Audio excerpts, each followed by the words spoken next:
আলী একটা কাপড় ছেড়ে ক্ষতস্থান বেঁধে দিলেন। ঘোড়ার পিঠে চাপিয়ে বললেন, তাড়াতাড়ি ডাক্তারের কাছে নিয়ে চল। তাড়াতাড়ির প্রশ্ন অবান্তর। ওরা এখন শহর থেকে অনেক দূরে।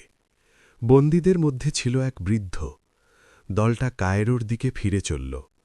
সূর্যোদয়ের সময় পৌঁছল কায়রো। সুলতান আগেই শুনেছিলেন রাতের ঘটনা। আলী হাসপাতাল গেলেন। আজর এবং আল বারাকের স্ত্রীর জ্ঞান ফিরলেও অবস্থা আশঙ্কাজনক। ডাক্তার মেয়েটার দিকে নজর দিল। সুলতানও হাসপাতালে এলেন। আলীকে আলাদাভাবে ডেকে নিয়ে বললেন, আল বারাকের জন্য লোক পাঠিয়েছিলাম। আশ্চর্য কথা শোনাল সে। আল বারাক নাকি বেহুশ হয়ে পড়ে আছে। কক্ষে মদের সোরাহি এবং গ্লাস। সে কি মদও ধরেছে? স্ত্রী আহত হয়ে বাইরে পড়ে আছে, এ অনুভূতিও তার নেই। আমি মহিলার সাথে কোনো কথা বলিনি, ডাক্তার নিষেধ করেছেন। আল বারাকের এক স্ত্রী নয়, স্ত্রীই আহত।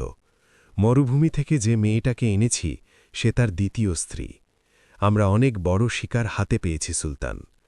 সূর্য ওঠার অনেক পর জাগলেন আল বারাক। চাকর বলল, সুলতান তাকে স্মরণ করেছেন।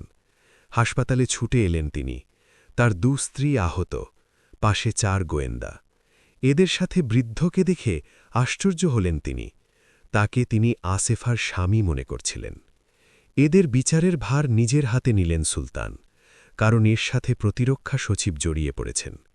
সুস্থ হওয়ার পর ওদের জবানবন্দি নেয়া হল। আল বারাকের প্রথম স্ত্রী বললেন, যখন শুনলাম মেয়েটা গোয়েন্দা, ভীষণ রাগ হল। ইচ্ছে হল স্বামীকে এবং তাকে হত্যা করে ফেলি। কিন্তু আলী যখন বললেন সঙ্গীদের খোঁজ নেয়ার জন্য গোয়েন্দাকে জীবিত ধরতে হয়, রাগ সামলে বাড়ি গেলাম। নজর রাখলাম মেয়েটার ওপর। এমনকি রাতের ঘুমও ছেড়ে দিলাম। সুযোগ বুঝে তার শয়নকক্ষের দরজায় একটা ফুটো করলাম। রাতে তাকিয়ে থাকতাম ছিদ্রপথে। রাতে দেখতাম আল বারাককে মদ খাওয়াচ্ছে মেয়েটা। অর্ধ উলঙ্গ দেহ, তার সাথে অশ্লীল আচরণ করছে। এমনভাবে সুলতানের কথা বলছে যেন সুলতান তার পীর মুর্শিদ। গালাগালি করছে খ্রিস্টানদের, বিশেষ করে খ্রিস্টানদের বিরুদ্ধে সুলতানের সামরিক পরিকল্পনার কথাই বেশি বলল। আল বারাক হড়হড় করে সুলতানের সব পরিকল্পনার কথা তাকে বলে দিলেন। এরপর এলো প্রতীক্ষিত রাত। আসেফ আল বারাককে মদ পান করাতে লাগল। পশু হয়ে উঠল সে। 2 গ্রাস নিয়ে পাশের কক্ষে চলে গেল আসেফা। মদ ভরে ফিরে এলো। একটা তাকে দিল, অন্যতা নিল নিজে। এরপর অশ্লীলতার সীমা ছাড়িয়ে গেল তাদের। একসময় ঘুমিয়ে পড়লেন তিনি। কাপড় পরল আসেফা। ধীরে ধীরে ডাকল তাকে। জবাব না পেয়ে আস্তে করে ধাক্কা দিল। আল বারাক চোখ খুললেন না। সম্ভবত মেয়েটা তাকে ঘুমের ওষুধ খাইয়েছে। মধ্যরাত। আপাদমস্তক বোরকায় ঢেকে কক্ষের আলো নেভালো মেয়েটা। বেরিয়ে এলো বেড়ালের মতো নিঃশব্দে। ক্রোধে ফেটে যাচ্ছিলাম আমি।